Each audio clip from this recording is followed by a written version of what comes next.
All right, the fight of the night was Woodley and Luque, and performance of the night went to O'Malley and Francis Ngannou. They all won $50,000. Congratulations to them. Dana, new heavyweight champion of the world. Pretty impressive stuff from Francis Ngannou. I mean, I think everybody's still soaking it in, but give us your initial reaction to that. Yeah, no, he looked damn good. He looked incredible, man, and obviously you saw a lot of things from him tonight that we hadn't seen from him in the past. Head kicks, leg kicks, really good grappling, takedown defense, scary. Yeah. It seemed a mature performance, right? I mean, it's so composed in there. We think of the power that he has, but he has a tendency to kind of rush and get a little wild sometimes. It felt like it was kind of like he's reached a new kind of mature level in his career. Did you feel that way watching him tonight? Did I feel like it was what? Like a mature performance from him. It was just much more patient and composed. Listen, he had that first fight with Stipe. He's had a lot of time to think about it, a lot of time to break down the tape and work on things that, he was deficient in the first fight, and he did his job. He looked damn good tonight. And, he even ate that big right hand that Stipe threw back at him when he was coming at him. It was a very impressive performance. Yeah. I know in his first rise to the top, he even admitted that he got a little full of himself, Now that he's on top of the world, what do you think? I mean, have you had time to talk to him or get a feel of what you think he's going to be like as a champion? I can't explain to you guys enough about how it's keeping your head together when you either get the title shot or once you get the title. There's a lot of things that go along with being the champion, and it's not as easy as just training and fighting anymore. There's a lot that goes with it. So, he got a little ahead of himself the first time. Let's see how he handles it this time. So far, so good. Yeah. And I got to ask you what appeals next, right? Because Stipe, we talked about it, greatest of all time. We said if he loses, he'd probably deserve a rematch, but man, the idea of a John Jones fight seems awfully exciting right now. And John came out, tweeted, said, "Show me the money." What appeals to you most? Because it seems like that would be an amazing super fight. If I'm John Jones and I'm home watching this fight, I start moving to 85. You think that's a fight that you'd like to put together next? I mean, I know we don't matchmake, but that sure does seem exciting. Listen, I could sit here all day and tell you, what show me the money mean? I tell you guys this all the time. If you can say you want to fight somebody, but do you really want to? Yeah. We could talk about this fight tonight, but I did want to ask you about a couple other great performances. Vicente Luque and Tyron Woodley, a great fight. I mean, a fight of the night in just one round. Just want to know what you think of both guys, right? Because it seemed like a key moment for Tyron, but that might have been the best we've seen him in forever. What's that question? What did you think about both those guys, Luque and Woodley? Because it was a great fight. Fight of the night. They came to fight. Both obviously Luque, a rising star, a kid on the up, and Woodley, who takes a lot of criticism. That kid came to fight tonight, and he went out on his shield tonight, man. He came in to fight. That's what I wanted to ask, because a lot of people said if Woodley lost tonight, maybe that's the end. But he looked good in there, right? I mean, you still want to see Tyron fight again? Listen, how old's Tyron now? 39. 39, that's 4 in a row. Yeah. Last thing I did want to ask you about was Sean O'Malley. Gets a performance of the night, bonus. Could have had one in the first round. So I just want to hear what you thought about the whole performance, right? Like, thought he had a walk-off and then ended up getting a walk-off anyway. What did you think about him as a whole? Yeah, he did it twice tonight. He looked good, coming back in after the Chito Vera fight, came in tonight against a real tough kid, tough, durable, and with serious punching power, and he put on a masterpiece tonight. I mean, he picked him apart, stayed on the outside, and basically did whatever he wanted to do.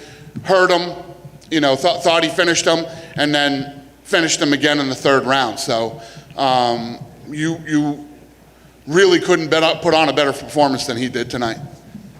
Dana, to your right. I walked in a little bit late, as you were already up there, so if you were asked this, I apologize. But just curious if you can comment on the poise and the patience that Francis showed tonight. Yeah, he was a completely different fighter. Like I said, we saw things from him that we'd never seen before. Head kicks, leg kicks, really good grappling, takedown defense. And he took his time and even ate that big right hand from Stipe.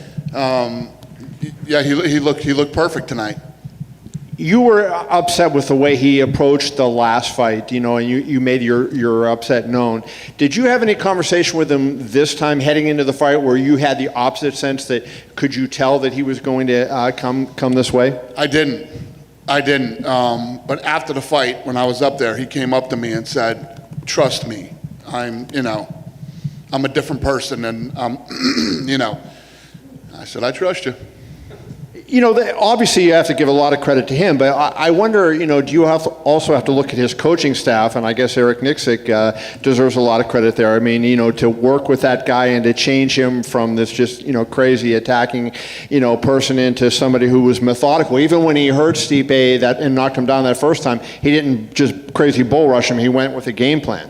Yeah, no, you're absolutely right. And when you think about his last 4 fights, he's demolished people immediately.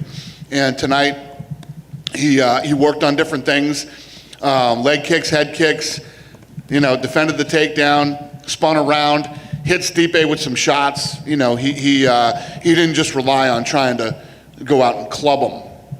And my last question, you look in the history, and whenever you have a big heavyweight that can punch, it's always a massive draw, a massive attraction. Tyson maybe being the greatest example of that. Do you think with Francis, he's got that big smile and he has a great backstory that he can become that guy for you if he continues to do what he's been doing? Yeah, I mean, if you look at the first fight with him and Derek Lewis was a weird fight.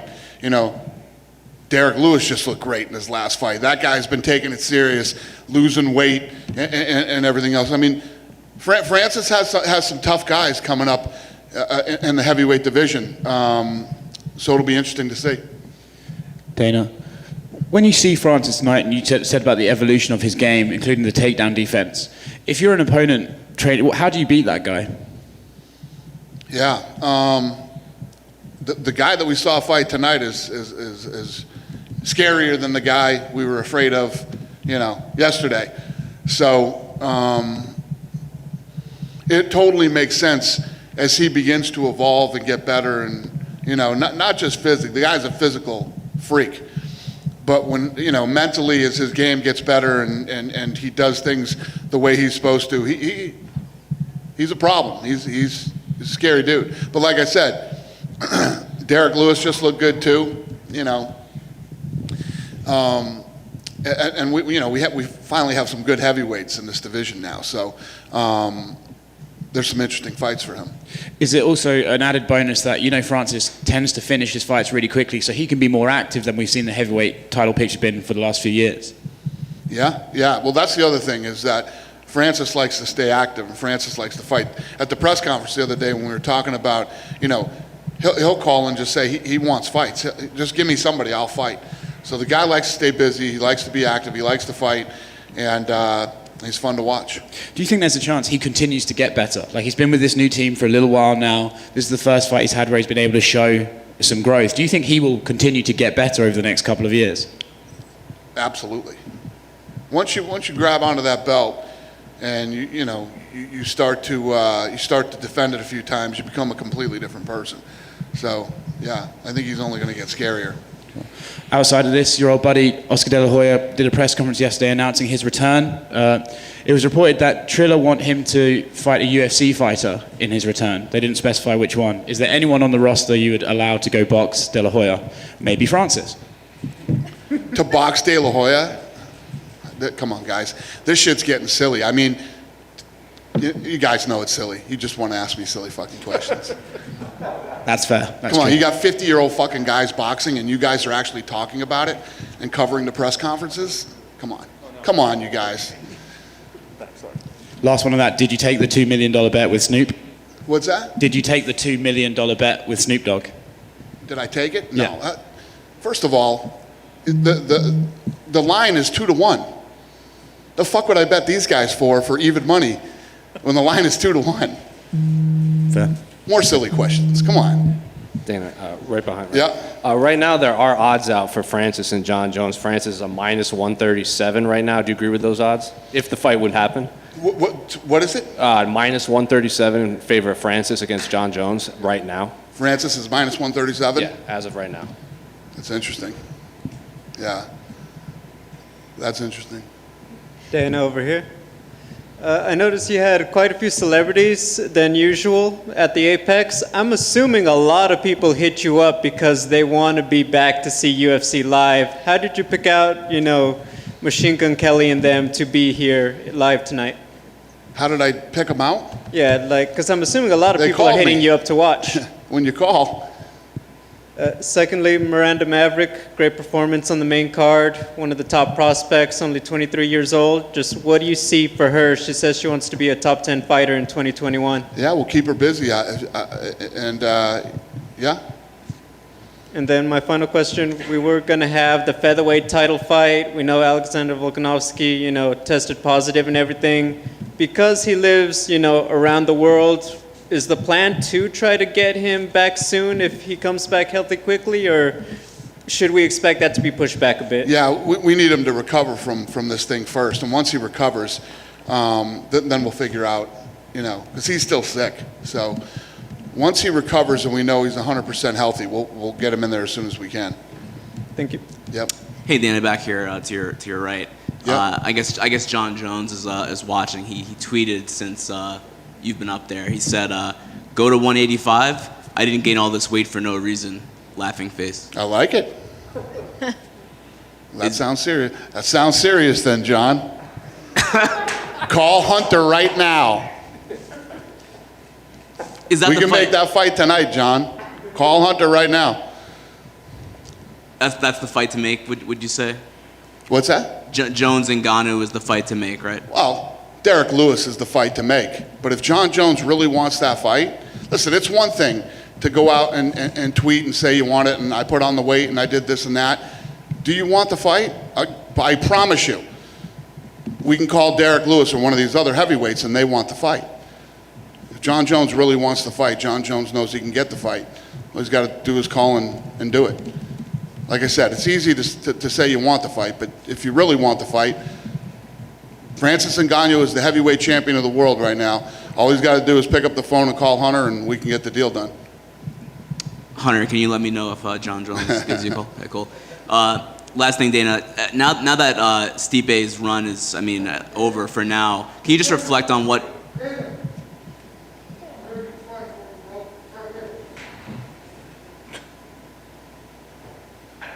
That was fucking weird, huh? Holy shit. What the hell was that all about? Send him to Huh? Oscar. What did he say to me? Send him to He's ready to fight for me? He doesn't look like he's in fighting shape. Poor guy. Anything else? Yeah. I just want to ask you if you could reflect on what Stipe has done over the last few years as the heavyweight champ. Oh, I'm sorry, say that again? I just want to see if you could reflect on what Stipe Miocic has done over the last few years as heavyweight champ. Yeah, I've had this weird relationship with Stipe, but I love Stipe, man. The guy's as solid as you can get, kept his job as a firefighter, is loved in his hometown, and will go down as the greatest heavyweight ever in UFC history, in the sports history, actually. And, tonight's Francis's first night. I don't know what the future holds for Stipe.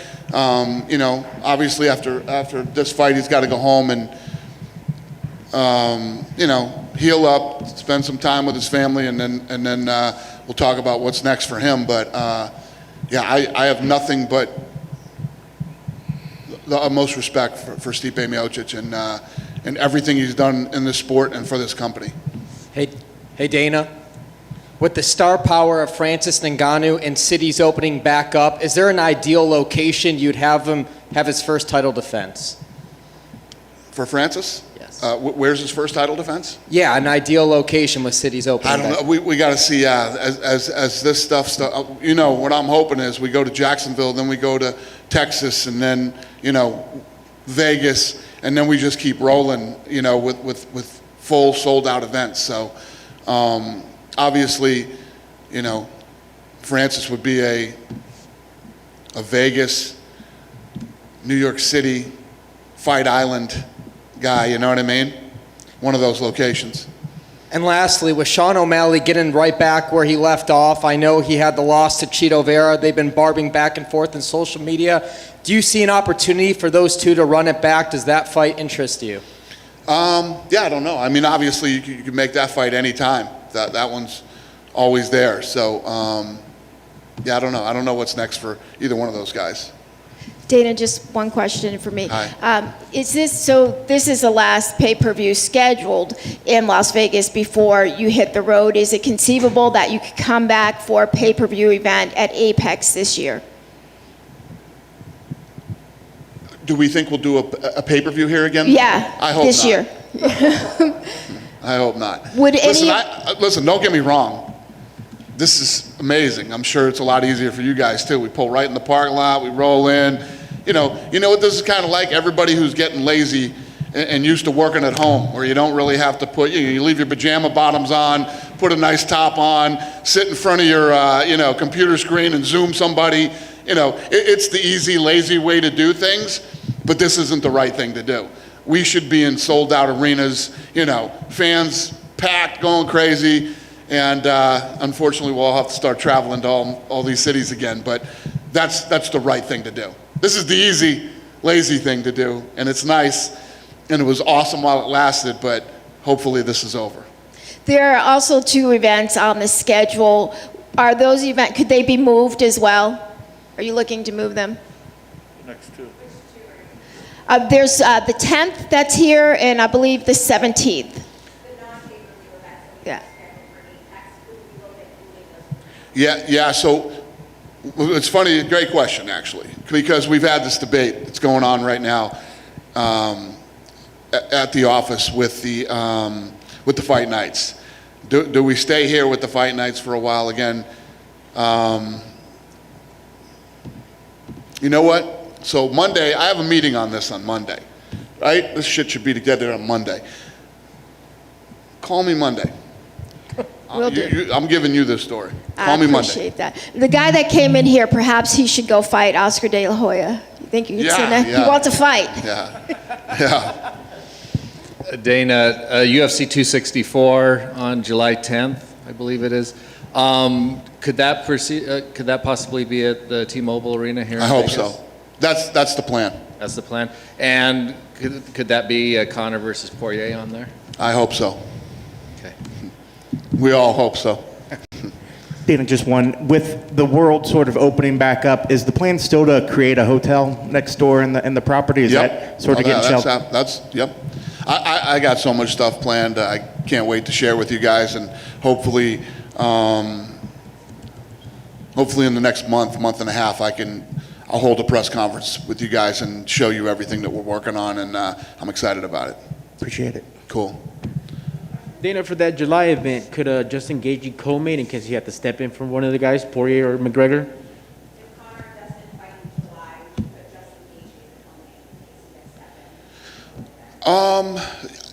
Yeah, we could do that, or he would be the backup. Thank you, sir. Good night tonight. Okay. Thank you, guys. Have a good night.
really started real strong, and I expected it because it's crazy. Whenever somebody's gonna fight me, I always get the best out of those guys. I don't know if it's my style, and they know that I'm gonna go in there to try to knock them out and submit them every single minute of the fight. But for some reason, I always get the best version of every fighter, and I'm good with that. I get ready, and it's good because it never lets me underestimate my opponents. So I was ready for that, and I think I really like the fight, how it went, because I showed a little bit of my wrestling, which I've been working so much on. And yeah, guys cannot take me down that easy now, and I can keep on standing and striking. So yeah, it was a great fight. Yeah. I mean, you kept your guard high and blocked a lot of it, but it seemed like some of them may have connected a little bit. I mean, were you dazed at all in there? Yeah, he connected a little bit behind my ear with a strong right hand. I knew he hits hard. I knew that, I didn't want to get punched by him clean, but it ended up connecting. Thank God I have a hard chin. I'm used to, getting hit and be able to survive. But for a little bit, I lost a little bit of my balance. I kind of saw 2 or 3 of him. But I knew at that point, he's going to come and try to knock me out now. And I'm just going to, use my skills in striking to try to counterattack him. And it paid off. He came in trying to knock me out. I hit him clean, got him hurt, and then eventually worked for the finish. I was going to say, as he was hurt and staggering around, like, what's going through your head? Are you thinking, hey, let's go finish this fight? Or is it more like, hey, let's be careful and not get caught by anything silly? No, it's let's go finish that fight. Yeah, I mean, that's my style. I'm kind of cautious a little bit. I don't want to get hit with stupid stuff. But at the same time, when I see an opening, I'm going to go for it. I don't know. I just don't know how to not go for the finish. If I see that finish, I'm going to chase it. I'm going to look for, create an opportunity. And that's what I did. I heard him, so I kept on trying to knock him out. Once we got to the ground, I saw, I don't think this guy's going to get knocked out that easy. He has a hard chin, so let me submit him. And it worked out at the end. Did you know the choke was in, or were you worried you might have to adjust and do something else? I went for it because it was in. I don't go to chokes if they are not 100% in. That's something Gilbert talked to me a lot about. Don't waste your energy in something that you're not sure of. And so from then on, I always go to a submission only if I know it's going to finish. And that one was pretty tight. I knew it was going to finish. Woodley worked really good because he's good at that submission as well. So I could hear his corner man, and they were saying, hey, you know how to get out of that. Do what you got to do to get out. And I was hearing them, and I was thinking man, I know he knows, but this is really tight. I don't think you're getting out. And at the end, he tapped. So it was a great win. And, perfect night. Nice. Last thing for me, I know ahead of time you said, hey, top 5 is what makes sense next. But, we talked about the history with Leon, the history with Wonder Boy. Is there a fight that makes the most sense to you right now?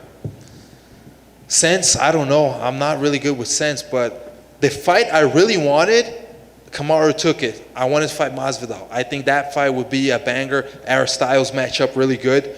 That's why I called out Nate Diaz. I think our styles match perfect. And if he's interested in coming out of retirement, I'll not fight a top 5 to fight him.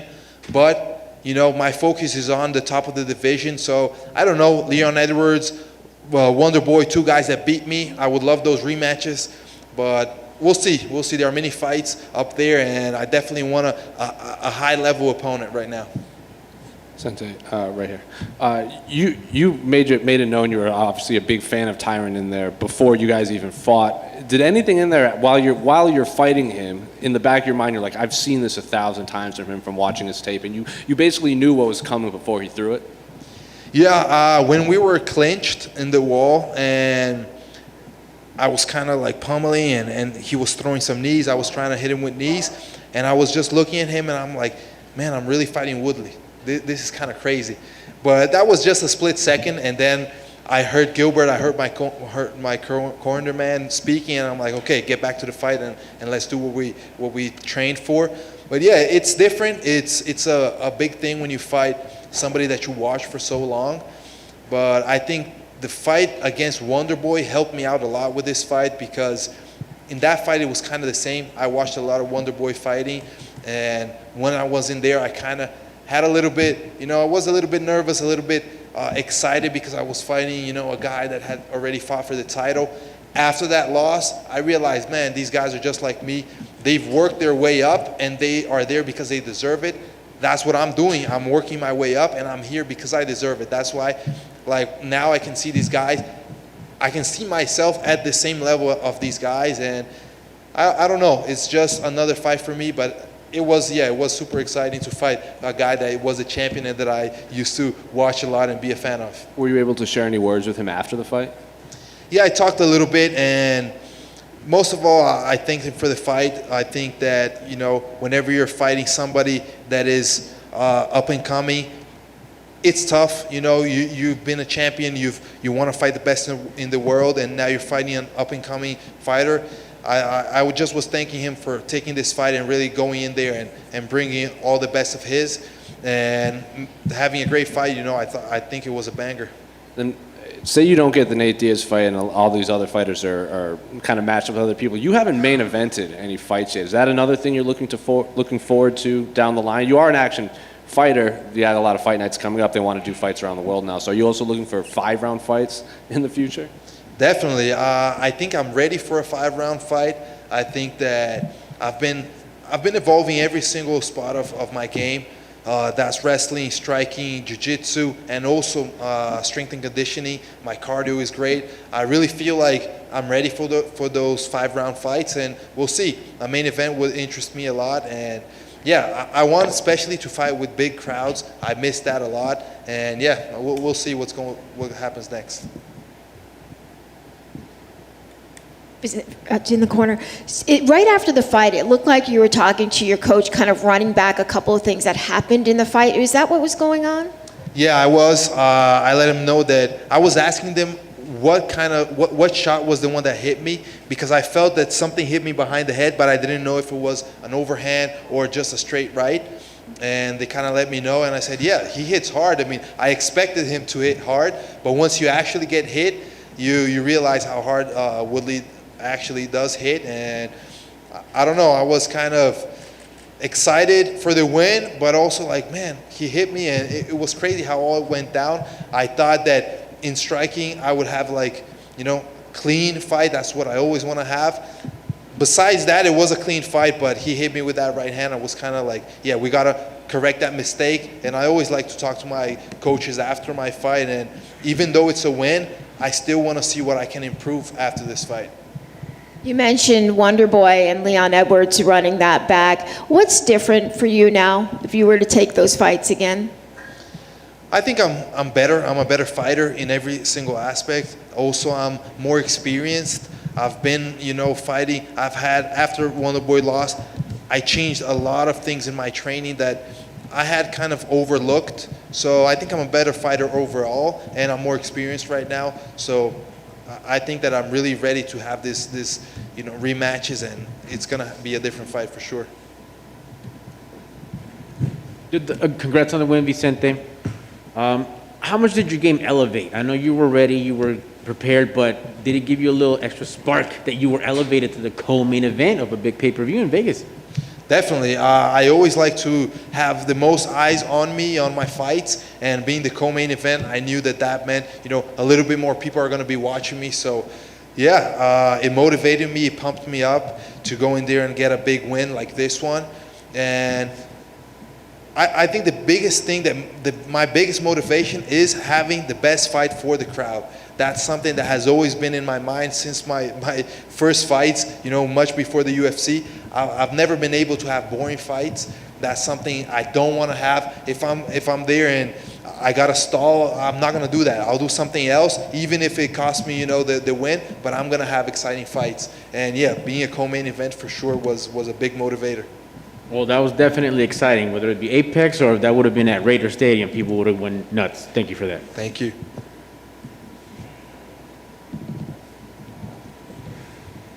Thanks, guys.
Francis, congratulations on winning the title. It's been quite the journey for you to get here, and I'm sure it's still kind of all soaking in, but what are the emotions right now that you got that belt on the table next to you? Thank you, John. I mean, I feel great, man. You know, it's been 3 years that I've been living without it. I always thought that I could have it 3 years ago. So tonight there wasn't a place for mistake. So as me and my team, we've been working as it was like on my corner, always remind me to calm down and execute the game plan perfectly. And you know, here we are. Yeah. I'm sure you'll want to go back and watch it and break it down, but overall it seemed like a pretty flawless performance. You know, patient, very mature. How did you feel about your performance in there? Did it play out the way you wanted it to? Yeah, absolutely. I mean, as I said, the game plan was to be relaxed, not to rush at all, calm down, and you know, because my team, they know that that's the moment that I have the best of myself when I'm relaxed. You know, I'm not rushing to cut someone's head. We know that you have the power to knock out anybody, but I'm curious, when you stuffed the takedown, you know, you got that, you showed the defensive wrestling. How much did that mentally do for you in that moment to say, oh, I'm ready, I've got this? At that specific moment, I didn't think about it, you know, because in the past few months, I've been stopping a lot of takedowns, and that has been like the most part of my training. I mean, I had a training camp before a training camp. I've been working on my wrestling for like 6 months, even before the fight. So at that moment, I didn't think about it. What I thought about it was how he was able to like take shot and like still going. But I'm like, I've been here before, and he's tough. I know he's tough. There's nothing surprise about it. Don't get so, overwhelmed. Calm down, and you know, reset. Yeah. We saw the emotion in the cage with you and your team. I'm sure you wish you were champion 3 years ago, but in some ways, I mean, do you feel like you appreciate the accomplishment more because it didn't come so fast? You know, you fell short and had to work your way back up. Do you feel like maybe you appreciate it more? Yeah, definitely. You know, when the journey is longer, the reward is always more appreciable, you know. So I'm sure I would have been happy 3 years ago, but I think from now, from my I have a different perspective about this, you know, being happy about my improvement and how I can do fighting wise, my fighting IQ, see how I can go out there being very patient. So what I'm also happy about my performance, even though he didn't last long, but I'm happy that I was able to calm myself and calm myself down, like, okay, listen to what your corner are telling you, you know, like, calm down, you get this, you know, you have 25 minutes, you don't have to rush. And it could happen anytime within 25 minutes. We don't know what Stipe is going to do next in his career. And I'm sure if they gave him to you again, you'd be happy to take the fight. But do you feel a need to have a trilogy fight with him at any point? Or do you feel like this was definitive enough to put that first one behind you? Well, personally, no, I don't feel a need. He said, I won't be a champion until he's retired. So maybe he retired, but if not, I'll still be down to fight him. You know, I lost against him, and he stands at the greatest heavyweight of all the time. So it makes sense for me to still fight him if needed. Nice. Last thing for me, Dana was here earlier, and he said, "Look, John Jones, if he's willing to step up, that's the fight to make right now. If Jones isn't, then Derek Lewis would probably be the fight to make right now." So do you agree with that assessment that it's John Jones or Derek Lewis, and does one of those fights mean more to you than the other? Well, obviously John Jones make more sense for me, but either way, I'm gonna fight. If John Jones doesn't come to heavyweight, you know, the division has to move. And as a new heavyweight champion, I decided to move on, put more activity in the division, you know, than he has been in the past 2 or 3 years. Francis, congratulations. Over to your right. Great performance tonight. Thank you, sir. When you started in MMA, when you started boxing even, did you have difficulty with patience? Was it always something that you fought, trying to, you know, battle to be patient in the ring?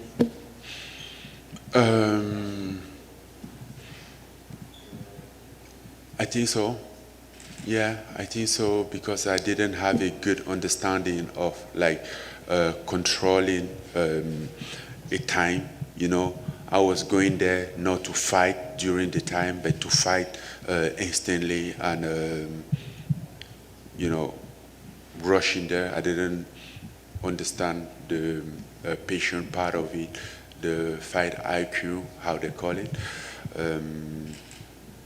But you know, learn everything. I had to learn everything, and I'm learning. You know, and obviously your coaches did a great job with you, and you showed that tonight. But I wonder how much do you feel like you lost the fight last time, even before you got in the ring, with the way you prepared? And did you feel like you were more professional this time around? You came in magnificent shape, and you seemed like you were a totally different person, not only in the ring, but just in the way you went about doing your business. Yeah. This time was a whole different story. You know, we took time, set down every single thing differently, make it right. And I came here tonight knowing that if it doesn't go my way, I'm gonna be satisfied. I'm gonna look at myself. I'm like, okay, I did what I should have done. I did what needed to be done. You know, but didn't mean to like just give up like that. You know, obviously I have to fight, but just look at myself. I'm like, okay, I did the right thing. I'm here, so I can't regret anything else. A couple other things for me very quickly. First of all, I wonder, when you hit Stipe with that right hand from the top, when he was down after the second knockdown, you're a little scared like you might have hurt him, because I mean that was an unbelievable punch from the top there that you landed. Were you worried at all about him? No, you know, Stipe proved that he's a tough guy, and I knew that. So even when he fell the first round, I almost get him, but if it wasn't him, if he was somebody, he wouldn't get up, you know. But he's very tough, and I didn't want to give a chance for him to come back from that. Obviously, you being the third African champion, and you know, being a heavyweight, right? I mean, everybody loves the heavyweight champion. What impact do you think you're going to be able to have with, you know, young children in Africa? I know you've worked a lot with children and whatnot. And what impact do you think you're going to have with some of the children back home? Well, I think this is just like a symbol of dedication and perseverance. You know, for those children, somebody asked me like, what do I gonna do with the belt? And I was saying, maybe we're gonna find a place, in a public place in Cameroon, and put it there so some kids can look on it and he inspire them. They will understand that as a symbol of determination, you know, like somebody coming from where they are to get that. So everything is possible for them if they stay focused and believe in it, in their dream. So, I mean, I think it's my own way of doing it. I don't have any better idea than that, but that's what I'm going forward to do. And finally, there were a lot of celebrities here tonight. I wonder if any celebrities, any famous people texted you to congratulate you after your win. Probably, but I haven't had a chance to check my phone yet. You're welcome. Francis, over here, other side. I saw you were talking with Stipe right before they raised your hand. What were you saying to him after the fight? Well, I told him it was an honor sharing the octagon with him because he stands as my opponent tonight. But we all know what Stipe has done in the heavyweight division to become a greatest of all the time, you know, and to put me in this position to have the opportunity to be the one who fight the GOAT of the division, you know. Is a good thing, and I appreciate it. Stipe is a good guy, and you know. But here we are just doing business. And then you voiced your displeasure over the years of not getting fights. Maybe the division is held up. You wanted to stay active, but now everyone has to come after you, and you're not going to be short of any fights. So even with that belt, are you looking forward to now just being more active now, and you can fight more often now that you are the champion? I never asked less. I always ask to be active, and I hope with the belt now I'm gonna be more active. I'm gonna be able to do 2 or 3 fights per year. So that's my intention moving forward. Before this fight, you gave an interview with Brett Okamoto of ESPN where you're saying, when you think of your childhood, you said there was something missing in your life, and maybe this UFC belt would fill that gap, and you could show people from your childhood that you weren't all that bad. So now that you have the belt, have you really thought about that, of filling that gap you didn't have as a kid? Well, I think I'm gonna go home, take time, collect my emotion, settle, look up to my life, and you know, obviously figure out what is the next step and how to approach that. But yes, this should be it. You know, this has always been my own dream to deal with my childhood. I think I always felt like I needed this to be in the first stage, as I promised myself 20 years or so ago, to become a champion, a world champion, to step and stand in the first step to prove those people who were looking at me like I was nothing, that I was something. You know, I didn't just have a chance as them. I was just a kid who, you know. So yeah, I think so. Hey, Francis. Stipe came into this fight weighing 234 pounds. Did you feel a bigger size advantage, a much more noticeable advantage than him inside the cage? No, I feel size disadvantage because I wanted to get lighter than what I was. We all know that watching him fight DC last time, he was lighter. He has a speed and everything, and his condition was great. And I didn't want to deal with that, you know. So I knew that I have a big challenge, and that also helped me focus on my condition regarding the first fight and how he's cutting down, being to get this condition improved. So that wasn't an advantage for me. I wanted to get lighter. If I can get 20 pound lighter, I will get. When he did landed the punches, did it feel any different than the first fight? No, at all. The only difference right here was like I wasn't going there to take his head off. I'm like, okay, I'm just fighting, and I knew that Stipe can take a shot.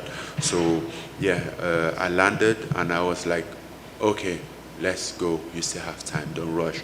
Don't give him a chance to counter or to do something different, you know. And obviously, I knew that Stipe would be waiting on me to rush on him so he can counter or take down or whatever. And me just being patient, might just break him down mentally. And lastly, this is probably the last time you're going to have to fight without fans. As the world's opening up, where's the first city that you would like to defend your title?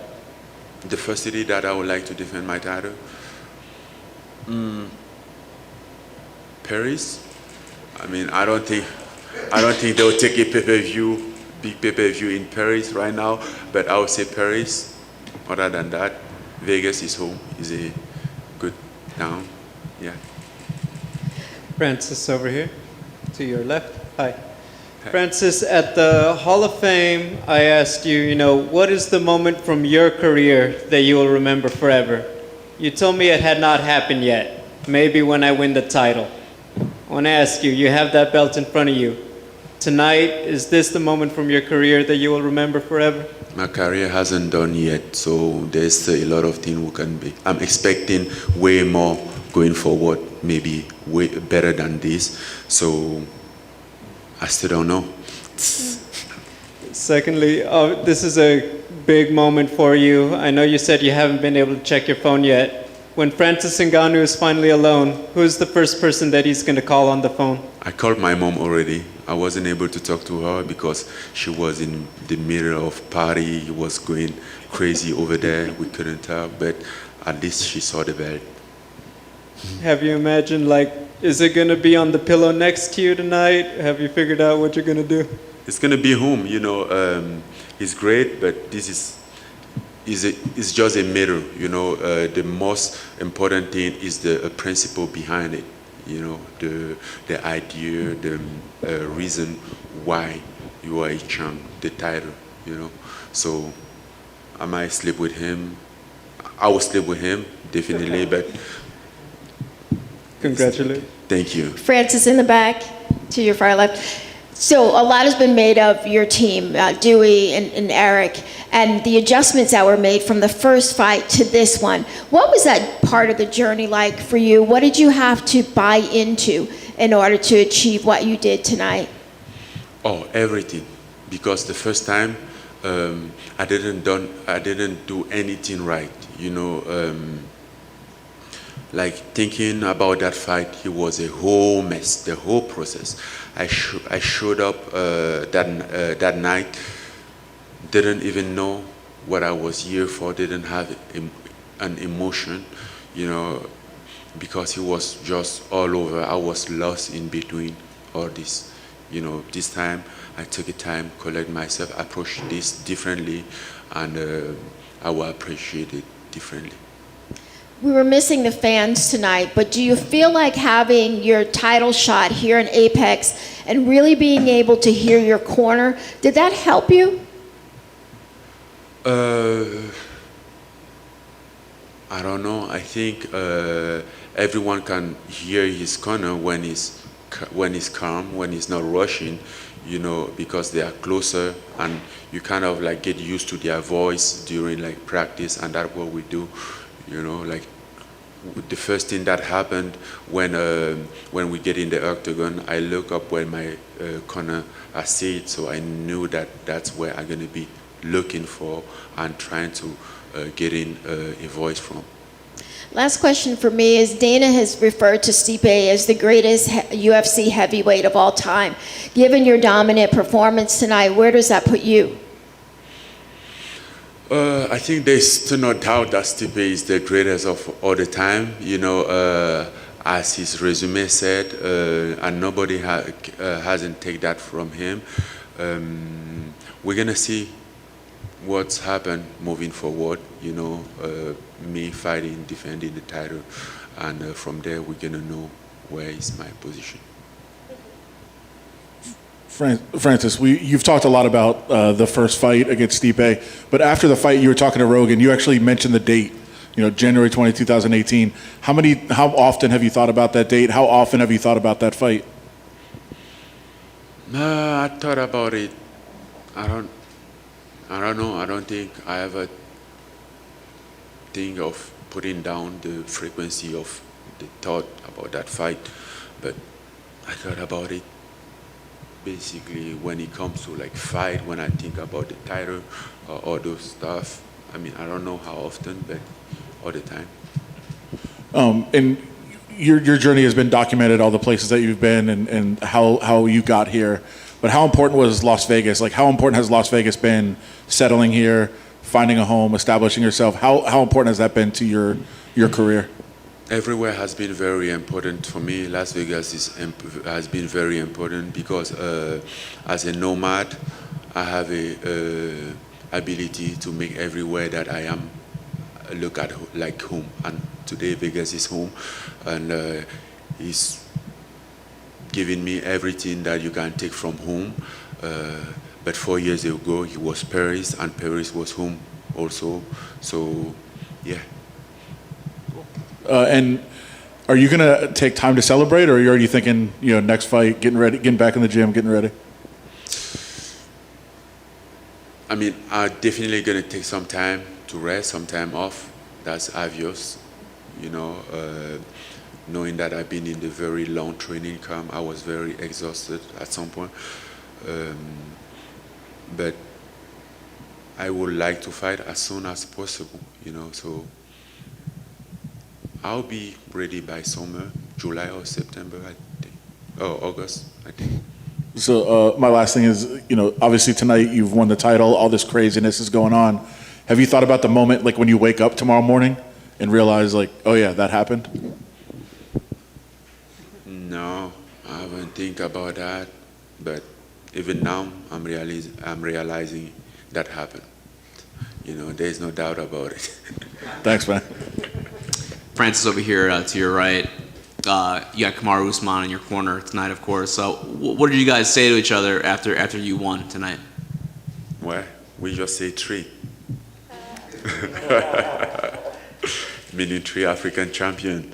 And that was coming up here. I had that pressure on my shoulder, and I was afraid of letting them down, since they were expecting me to become champion and join them as an African champion in our own sort of like association. And now that you have accomplished that, and there are 3, what does that mean to you? It's very important. It's a hope. We stand as a hope for a whole continent when it comes to sport. We stand as a hope for all those Africans out there who doesn't have a chance and opportunity, and we just want to put them in the map. We just want to get the UFC, go there, make an event in order to give them hope, to make them believe in something, and for those who are training, so they can have extra motivation, knowing that training can one day end up somewhere. And then just last thing, I know you said after the fight that John Jones makes sense as the next fight. Will you tell the UFC that? Will you say like, hey, that's the guy I want? I'm the champ. I want to fight John Jones next. I might be the champ, but I don't make a call. I'm just a fighter. So the UFC decide what really happened. But for what I want or what I would like, yes, I would like that. Thanks, Francis. Congrats. You're welcome. Congratulations, champion. Thank you very much. Yes, sir. You haven't been shy at all about it, touching on the lowest of the lows, and I'm sure you will experience the highest of the highs. But what is your message to people who are having a hard time persevering? Because you are personifying that now. What do you say to the people struggling that have been in your shoes, if you could reach out to them now in this position that you are as the UFC champion? What is your first question? You asked if I have been shy or... That you have not been shy about your experiences in life when things got difficult. And now you're open about it. But what do you say to the people who struggle now as you did in the past and you reached the top? What is your message to them? I never been shy about it. I think it was just so tough for me, sad. I didn't like to think about it. At some point I felt like it's a moment that I want to erase in my life. But, moving on, I understood that his word also made me who I am today. But, a lot of people also go through the same struggle as me, didn't have a chance to have a decent or a minimum childhood, because I think at least every kid should at least have a chance to enjoy his childhood. Then becoming adult, he's in charge of his life, so he can take action and be responsible of his life. But for those who are in the same situation, I can't do anything, but if I can tell somebody something, it's just like, keep moving, believe. It's not fair, I know, but it's not your fault. you know, because sometimes you feel like it's your fault. As a kid, it's not your fault that you can't afford a scholarship. No, it's not your fault. It's not your duty, you know. It's just because your parent didn't have a chance. It's not your fault that you don't have shoes. It's not your fault that you don't have a pen or something, you know. So just keep moving. Try to do your best, and that's what you can hold yourself accountable for it, for not trying. But if you try and still don't succeed, that's still not your fault. Thank you, sir. Congratulations. You're welcome. Thank you.